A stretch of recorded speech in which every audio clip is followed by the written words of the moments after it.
मला काही ते विश्वास नाही आहे. त्याच्यात बरेच चुकीचे अंदाज असतात आणि 11 लाख वोटिंग झालं त्याच्यात 2-3 हजार लोकांना विचारलं म्हणजे एक्झिट पोल झाला असं नाही होत. त्या एक्झिट पोलवर कोणी विश्वास ठेवू नये.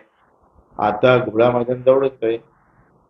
उद्याची 2 तारीख 3 आणि 4 खराब पोल माहित नाही.